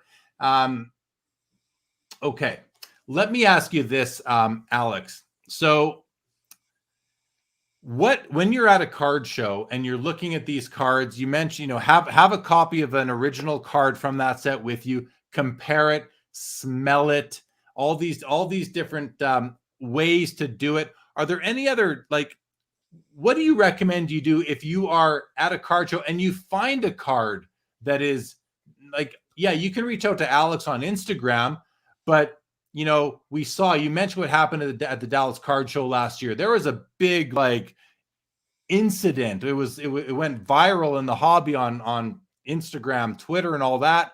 What should you do? Should you go to the show promoter? Should you say something to the person who sold it, who may not know that they just sold you a counterfeit card? What's your direction there? So I noticed a lot of people start doing this, and I do this after every transaction. I either ask for, some people won't give you a license for, but a business card, lay out the entire transaction right there on their table, snap a photo. There you go. You can even get the person in the background if they really want to be the person that you bought or sold the card from. And there's your proof right there. If it ever has to take that next step, there you go. So again, it's one of those things about being safe, being transparent with a transaction. If someone is weary and they're like, whoa, why are you taking a picture? That maybe they're Photoshopped, but also, just that's maybe a red flag at the same time. So, man, you just gave a big nugget right there. That advice, that might be the main point of this episode, is what to do after you buy a card at a card show that, especially, I would think especially a vintage, but it might apply to all cards actually. Take that picture, know who you bought it from. If they have, if they are approaching the hobby as a dealer, as a vendor in a professional manner, and they want to uphold a reputation, and they have a presence maybe on some social media, they're going to have no problem giving you either a business card or snapping a picture of the deal, maybe even a picture of them. I think that's really good advice. I know as a vendor at card shows myself, obviously I'm going to have no problem with that ever. I actually take pictures when someone buys a card from me. I like to lay it down and take a picture of the whole thing. It's fun. Share it on social media. It's exciting. It's a, deal alert. That's just a lot of fun. So you can even frame it that way if you want, I would think. Hello to Jeremy from Collectors League. Good to see you, pal. Happy New Year. LA Collection says that Beckett never stopped grading the star cards. PSA is the one that stopped grading it, and now they have started to grade at least one of the sets again that was produced by Star in the 80s, right? Mm-hmm. Correct. Okay, T-Dot wants to know, are you familiar with the tort of passing off? Don't want to get in too much legal speak here because I don't think either of us are lawyers, so we'll just leave that one there, T-Dot. Canna Culture, great to have you. Sending Jeremy and what's up, Jeremy and Joe? His name's Alex. Sending love and light. Thank you, Canna Culture. Here's a great question from Jerry for you, Alex. He says, which sport has the most reprints / counterfeits? What do you have a stack of them with you if you were to sort them into sports? What I've noticed, is it is definitely baseball, mantles especially. I do have a stack, and I'll show you some of them here, but here's and these ones specifically, they don't say reprint on the back of them, but there's a stack. It's essentially rails. Sorry, Alex, these are all non-authentic, counterfeit reprint. Unitas. The Unitas 57 Topps rookie. I mean, these are all big, important cards. There's your Kuzman, exactly. And oh, look at that. There's the Santa Claus even. There's reprints of the Santa Claus card. That's the Pro Set card that came out in like 1990. That card has been counterfeited? It has. It has. And this counterfeit in particular has kind of a waxier sheen to it. Like you can see even in the light that it's repelling the light. One of the things that that Ryan Nolan says is use the light test. He'll take a flashlight and check to see what kind of transparency the card is showing. And he'll compare it to an original as well. So that's a good tip to use. So, I mean, some of these are really bad. Like this is Fleer Pro cards, Michael Jordan, where the printing is just so bad you can barely see his face. Oh, yeah. I'm not even familiar with that card in its original state. Never mind the counterfeit state. 86 Fleer. Yeah, that one's got that one's been trimmed and counterfeit. That's a counterfeit and a trimmed copy. Both counterfeits. Yeah, the crazy thing is there's different versions of these counterfeits. So some better than the others. This one probably more poor than this one here. Yeah, as you move it in your hand and the light reflects off it, you can tell just pretty easily that those are not authentic copies of the 86 Fleer Michael Jordan rookie. There's too much of a glossy sheen. If you ever go to Home Depot, they'll ask, like, what sheen do you want? Do you want eggshell? Do you want flat? Well, that's what I mean by sheen is, there's too much gloss when, we know the 86 Fleers are more of a flat. A matte sort of finish, right? Yeah, for sure. Let's go to a couple comments here. Alex T-Dot says, show organizers may attract civil liability for fake cards being sold at a show, along with the seller. That's interesting. That's good to know if you're a show promoter, and that is true. He goes on to say, and I like this comment, you don't go to a museum with the expectation of seeing a fake. Yeah, you certainly do not. Bobby Burrell says, Alex has all the tips and tricks. And I mean, Bobby's been in this thing for as long as anybody. So if he's giving you credit, that's a feather in your cap right there, Alex, from Bobby Burrell. Thank you for clarifying Canna Culture. You're saying hello to Joe Perot. You already said hi to Alex. Hilarious. Good stuff. Awesome. Jeremy says that baseball would have the most counterfeits. Mark Santucci agrees. T-Dot says the Gretzky rookie is one of the most counterfeited cards. Yeah, I would think the Gretzky rookie and the Jordan rookie, maybe the 52 Topps Mickey Mantle are probably the three most counterfeited cards of all time. What does that align with your experience? I would say so. I see those pop up not only I see those pop up on Facebook Marketplace a lot. People think they have something. That's what sucks again, is they think they have something. You have those people, then you have people that know they have nothing but are trying to sell it for something. Does that make sense? Yeah. Yeah. I hear it. Eric Perry says, I collect pre-war cards, especially T206. Due to the printing process used to produce them, counterfeits are easy for me to spot.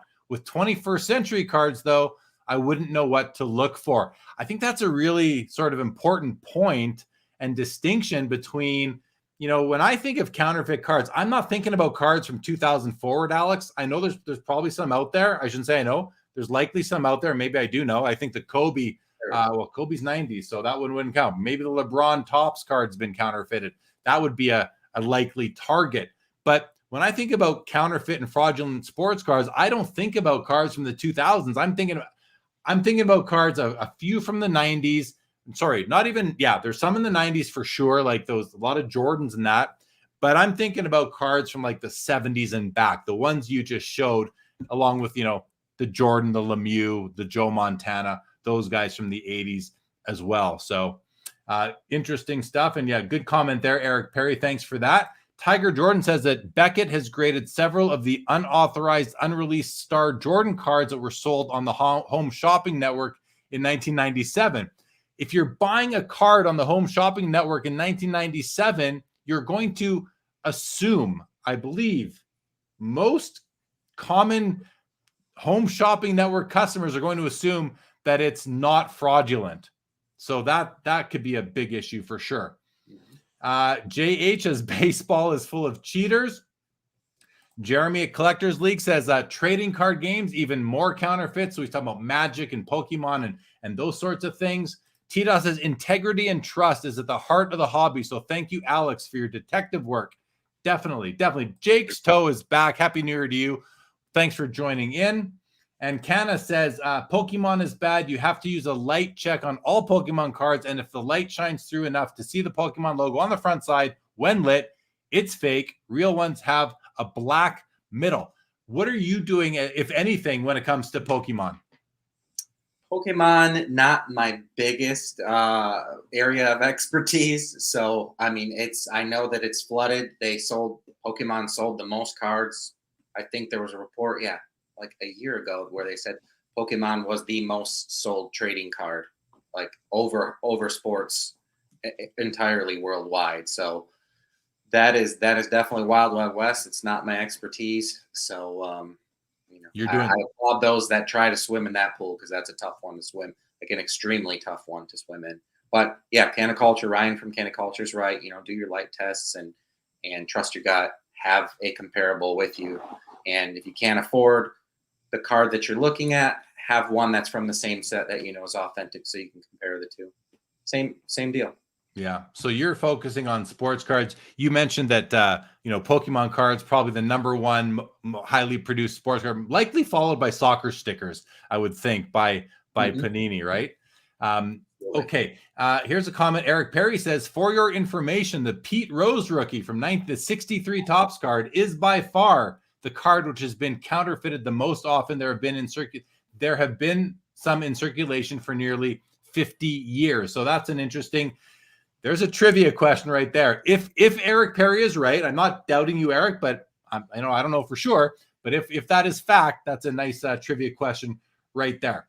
Caniculture says even worse for trading card games. They call these cards proxy cards, and some tournaments even allow them in a limit. I don't know what that means in a limit, but I guess in tournaments, or maybe limited amount per deck or some that sort of thing right there.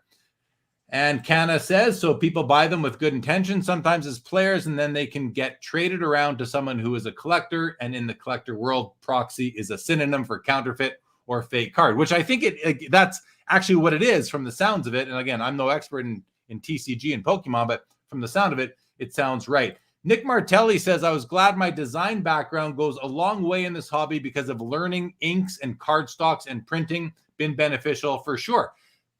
Sounds like Nick Martelli would be a good resource for you, Alex, to bounce things off of or send high-res images or that sort of thing. Do you know Nick Martelli? You guys are, I'm sorry, Nick, for telling you that you should be helping Alex if you can, but maybe you guys should be in touch. What do you think of that, Alex? Yeah. Contact me, Sports Card Stallion on Instagram. I'd love to chat with you. Once I think about design and cards, I bring up, to me, the golden era, which was the 90s inserts. I mean, those designs for basketball especially are just like near and dear to my heart. And you just don't see designs like that anymore. So yeah, reach out to me, Nick. There you go. Thank you for that. And thanks, Nick. So Alex, there's one other thing that I think people should look for. You mentioned it to me the other day. I want to make sure we don't forget. Old screw downs, like those big lucite you got one in your hand. Talk about that. So these screw down holders, you do have to be, so this is a fake Bobby Orr. It's a counterfeit Bobby Orr.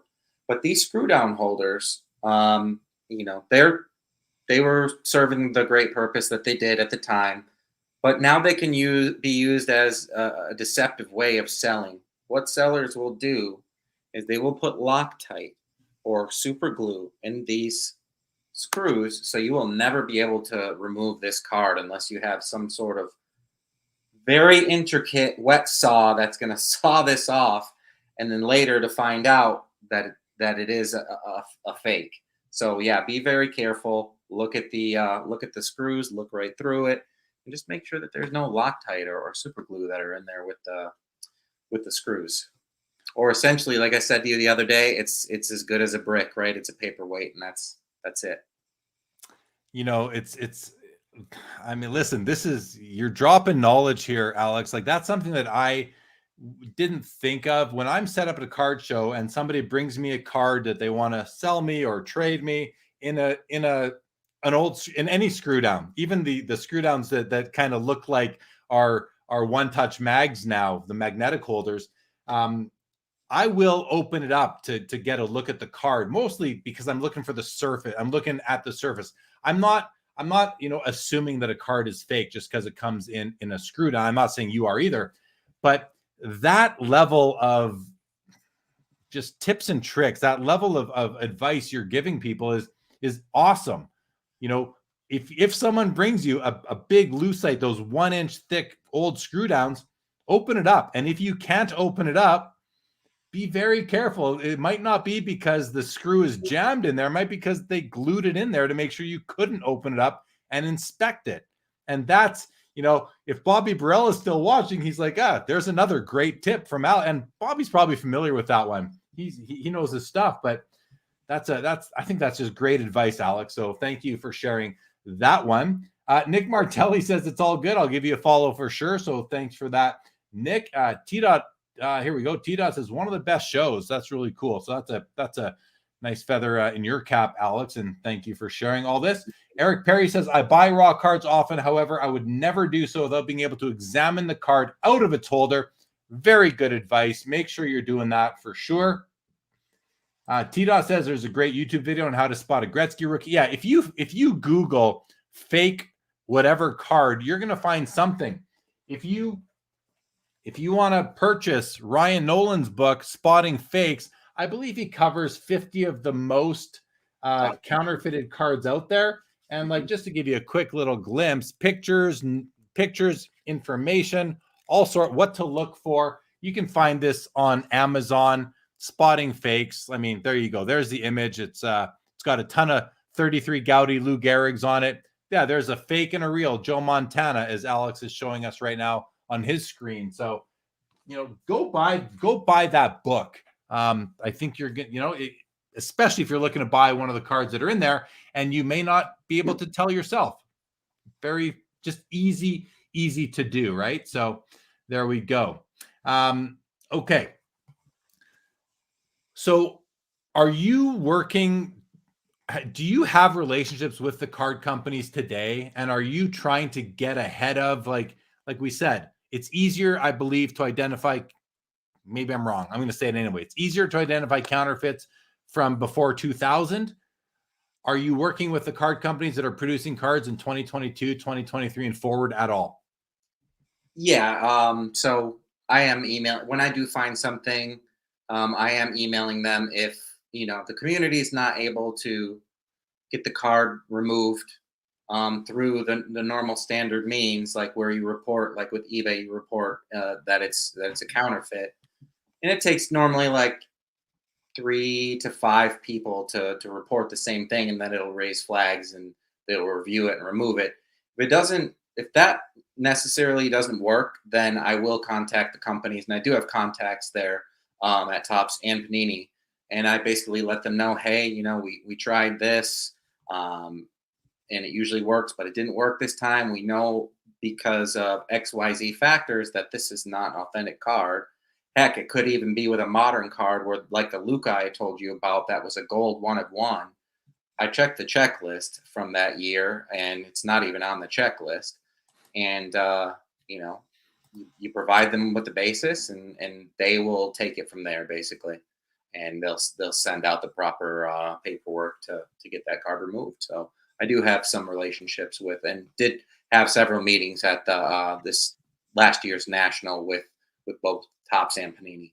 What about Upper Deck? Obviously I say obviously because anyone who's listened to me for any more than 1 or 2 shows knows that I collect all sports, but I love my hockey cards, and Upper Deck has this sole license to produce hockey cards right now. What about Upper Deck? And for that matter, Leaf trading cards as well. Sure. So Upper Deck. So I did meet with Upper Deck at the most recent Toronto show, and actually got to meet face to face with the guy that kind of protects their brand. And to share something with you recently, and I'm sure a lot of you have probably seen it. I think it's still live, but someone had created a Luka Doncic, what was it? Precious Metal Gems card. They didn't have authorization to do it. I'll tell you, it's a great looking card, but at the end of the day, it wasn't their IP and they weren't authorized to do it. So I did, let Upper Deck know, and I guess we'll see what happens. As far as Leaf, I don't see too many counterfeit Leaf cards, but I am familiar with Brian Gray and have had short conversations with him on Clubhouse a lot. So. Okay. No, interesting. I just wanted to cover all the card companies, or the ones that that I have cards of, and anyway, that I'm aware of. I know there's a few other more niche card companies out there, and of course you've got entertainment products that are coming from other places as well. Speaking of it, this is totally off topic, but I have to share this. So today I was just scrolling through Twitter a little bit, and this guy, I actually know who he is. He's out of Vancouver area. He put up a tweet of trading cards from the movie Anchorman. So he's got Ron Burgundy and all it's like a 12 card set. And I'm like, where did these things come from? So I went and I looked into it, and there was a special version of the Blu-ray for Anchorman that came out in like 2000 and whatever it was, 7, 8, 9, 10, 11. I don't remember, but back then. And if you bought that special Blu-ray version, you got a pack of cards in it that had the full, I think it's a 12 card set. And there's a lot of stars in that show that made cameos as like the competing news anchors and all that. And so I went onto Amazon and I bought a copy of the Blu-ray just so I could get the Anchorman cards. And I told my wife that, I go, by the way, your Amazon account is going to show that I picked up a Blu-ray of Anchorman. She goes, we don't have a Blu-ray machine. I go, I know. I wanted the trading cards. I wanted the Anchorman trading cards. And I just mentioned it because when I first saw them on Twitter, number one, I thought they were awesome. And number two, I thought maybe they were just, unauthorized. Maybe someone just made them at home and put them out there. But they were graded by PSA. So I thought, they're probably not fraudulent cards. They're probably authorized. And then I looked into it and they were, and I went and bought them. But I just mentioned that, it popped into my mind as I'm talking about entertainment cards. So sorry for that tangent there. Have you ever seen these cards? I've seen those, and I've also seen ones that were created by Topps. Are you familiar with the show Eastbound and Down? Yeah. Eastbound and Down with Kenny Powers. They did the same thing. HBO did a deal, I believe, with Topps, and Topps printed Kenny Powers cards, and they came in packs and everything, and they're pretty neat. It's pretty funny because it's reminiscent of like when sports cards started to be produced back in the 1910s. As premiums to sell other products like tobacco products or candy products in the 20s, or bubblegum, really starting in the 30s, where the cards were the secondary sort of thing, but it hooked the kids. Here I am buying a DVD just to get the premium. I don't care about I guess DVD isn't the right word, the right terminology, the Blu-ray, just to get this pack of cards. So yeah, I was guilty of that. And then someone else tweeted and said, yeah, I just did the same thing. So this guy's one tweet sold a few. It's called the Mahogany Special Edition. If anyone else out there is curious, it's called the Mahogany Edition Blu-ray, the movie Anchorman. And you too can get a pack of these cards. And mine are supposed to be here by next Monday. So I'm sure I'll show them on a future episode. What else are you doing hobby-wise, Alex? I mean, actually, before I go there, is there anything else about what you're doing with either on the brand TKO side, or just this service to the hobby that you're doing? Any other final tips and tricks, advice to the hobby that you'd like to share? Yeah. So again, like anything that you see out there that isn't really, might look not authentic, or could be some sort of a reprint, you need it checked out, just send it my way. But also, again, I mentioned it earlier, specifically guys that are making their own custom cards, study the patents, study the trademarks and the copyrights, and make sure that you're not infringing. Why put yourself at risk, especially if you have like a family and all that other stuff? You don't essentially want to be taken into litigation, because at the end of the day, if you're not the owner of these trademarks, you can be liable for it. So. Well, let's have a look at some comments that are coming in on the more legal side of things, especially when it comes to card art.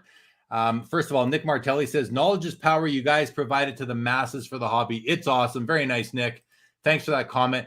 Richard Zangrillo says, I think a lot of the so-called card art that violates IP and copyright laws is just as destructive as reprints.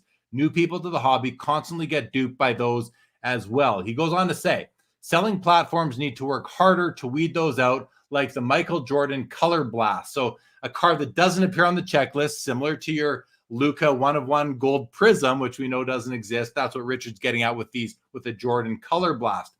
Then Canna Culture pipes in and says, one of the interesting things about card art is the conversation of constructed art cards. So what he's getting at, if anyone doesn't know, is that what people are doing, and I think it's beautiful work a lot of the time, is they're taking a bunch of cards, they're cutting it up into small pieces and reconstructing a card in those 2.5 by 3.5 dimensions and coming up with a completely original work of art. I use air quotes, but I do consider them to be works of art. I own a couple of these pieces myself. So here we go. Canna Culture says, he says, one of the interesting things about card art, the conversation, if you are printing the logos, you are infringing. If you are cutting up existing license cards, it's a cliff. Richard then pipes back in, says that has yet to be properly litigated, so it's hard to say what would happen if it went to trial. I would like to see official case law to properly define what's okay and not okay. I think that's a prudent approach. Let's see some case law. And then Paul jumps in, always outstanding to learn, even more on how these fools want to hurt the hobby. Great job, Alex. Keep it up. Thanks for that, Paul. And T-Dot back to card art says, card art touches copyright and trademark, maybe two types of infringement in one piece. Interesting comments there. There's a big card art movement happening out there. You can see it just if you want to search the hashtag card art on Instagram or Twitter or probably even YouTube, you will find several cases of that. Corey Carr says, I noticed a lot of card artists use flawless.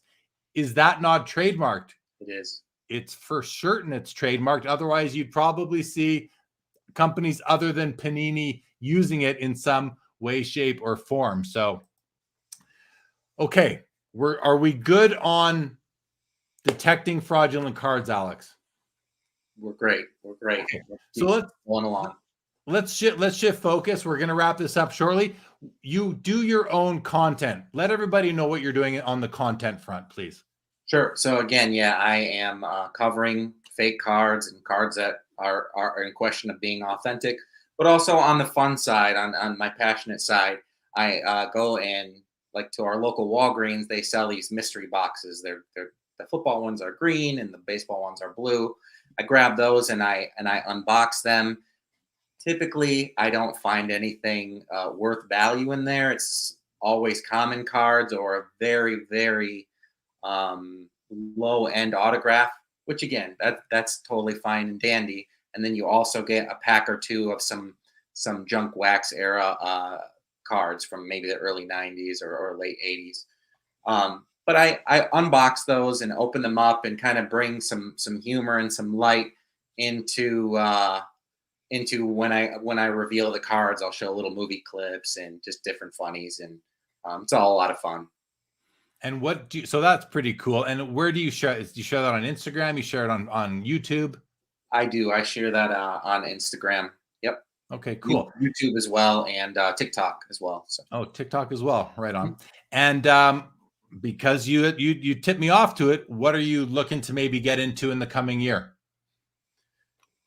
Great question. So I'm probably going to continue to just buy what I've been buying for the longest time, because as a collector, I've always just supported Detroit teams in collecting and love them. And so I'll probably continue to buy, Detroit Lions cards and Pistons cards. Nothing in particular now, but I do like out of 10 gold cards. I think those are fairly stable as far as, like, if you're thinking monetary. Again, I showed my Luka out of 10 golds. I really like the gold variations of different cards. So any other content plans or ideas you have moving into, as we move forward here? Yeah, so I was recently passed off a nice big Google Drive of some counterfeit cards by, again, the hobby, just doing their thing and sending me stuff.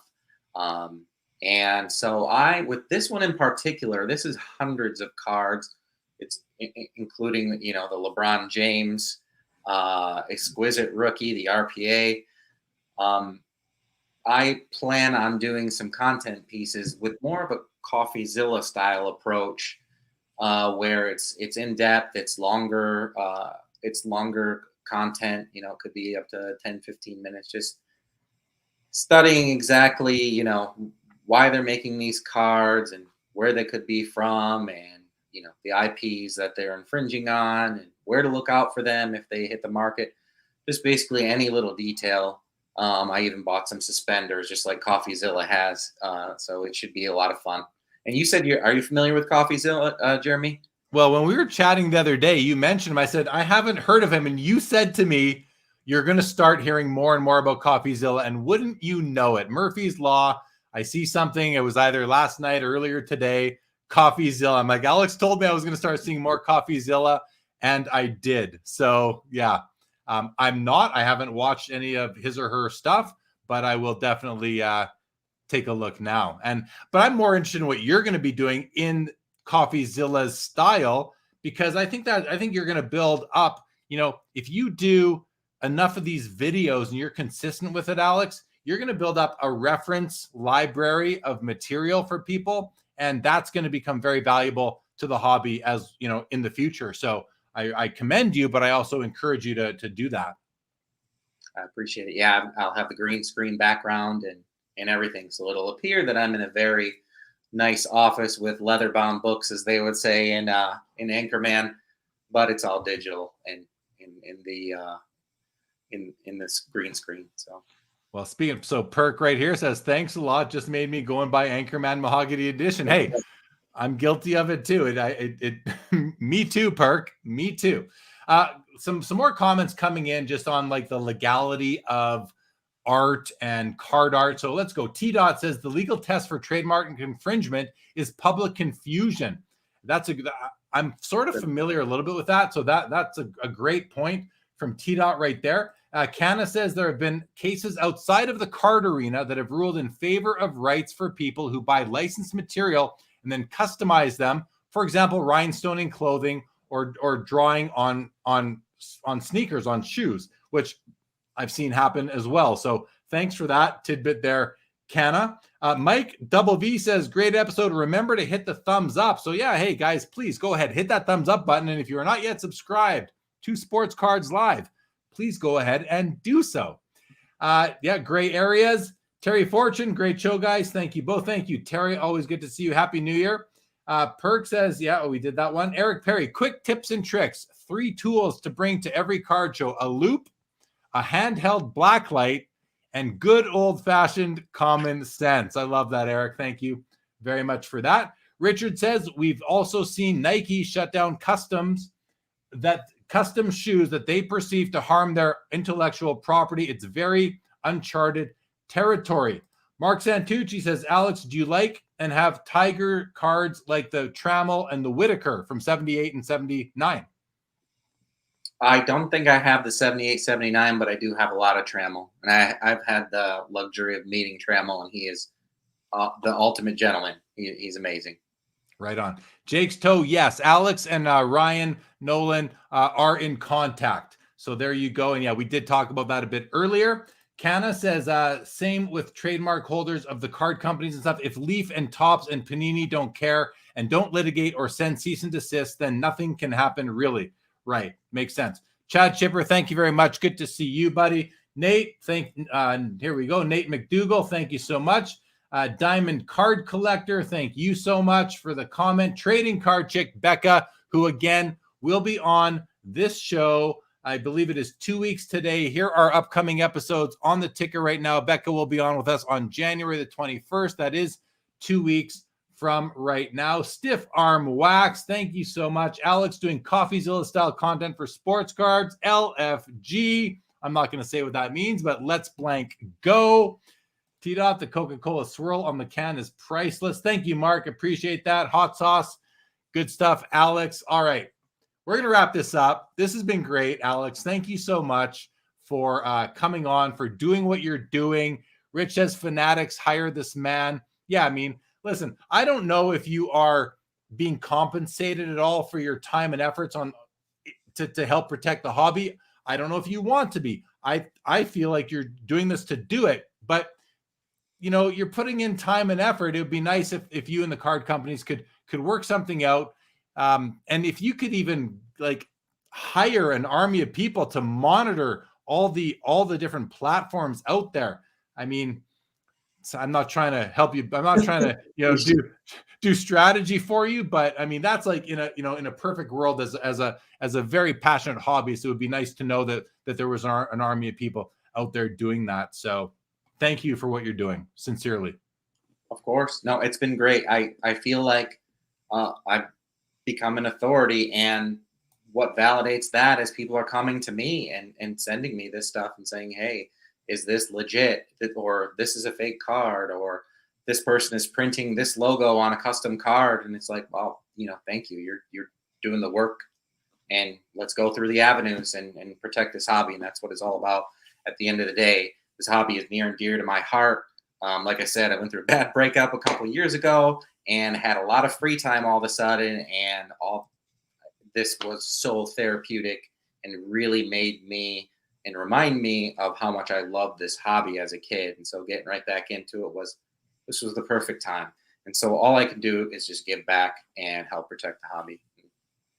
Thank you for that. And Nick says, solid show as always. Whenever great minds come together, magic is bound to happen. Appreciate that, Nick Martelli. Want to remind everybody, tomorrow, 7:00 Eastern, Matthew Cyrilnik, also known as Matty C Collection on Instagram, will be our guest on Collectible Live, Sports Cards Live YouTube channel, 7:00 Eastern. I'm looking forward to this one. He's got some great, the way he approaches the hobby is awesome. I just say you don't want to miss it. I don't want to say that often because some shows you want to miss. You don't want to miss tomorrow, 7:00 Eastern. Come join us. Matty C Collection on Instagram. If you're not following him yet, make sure you are. Alex's Instagram is on the ticker right now at Sports Card Stallion. Check out his website. If you have a business that has a product or a brand and you want protection for it and anyone is violating your IP, reach out to Alex. It doesn't have to be sports card related. brandtko.com. Let's help support this guy in everything he's doing because he's obviously doing a lot to support us. That kind of went full circle there, didn't it? You're hired. You're hired. Well, man, I think it's awesome what you're doing. So keep it up, brother. Keep it up. And I guess that's it for tonight. Can of Culture, appreciate that so much. Thank you very much. Okay, guys, we're going to end it. Alex, and of course, I can't end it because Richard puts a comment up. Alex, thank you for dressing up for the interview. Not sure if you did it for the show or you had your first communion earlier, but he's definitely where I saw a comment earlier someone made about he's wearing a collared shirt. Thank you, Abdil. Great to see you. Corey Carr says you never asked him about the malice at the palace. That's a good point. That's going to have to be for another show because that is at least 20-minute. I used to work. We'll be real short so we can interlude to another show. I used to work at the Palace and I was there that night. You were there that night? Yes, I was there that night. Whoa. Do you have your ticket? Speaking of cardboard adjacent, do you have your ticket still? Unfortunately, when you work, you don't get a ticket. You get a paycheck. But there were a lot of things that I wish that I looked at after all was said and done that I kind of took home with me. But I had a conscience and really valued my job, so I didn't take anything. Right on. Crazy. Talk about that another show. Definitely a very long and interesting conversation. Let's do it. Let's do it another time for sure. Thank you, Corey. Greatly appreciate that. And with that, everybody, again, we will see you tomorrow. 7:00 Eastern is going to be great. And we're back and at it in 2023 on this channel with episodes coming. We are scheduled with guests right through March right now, you guys. So we're not slowing down. Thank you, Joe Perot. Appreciate that.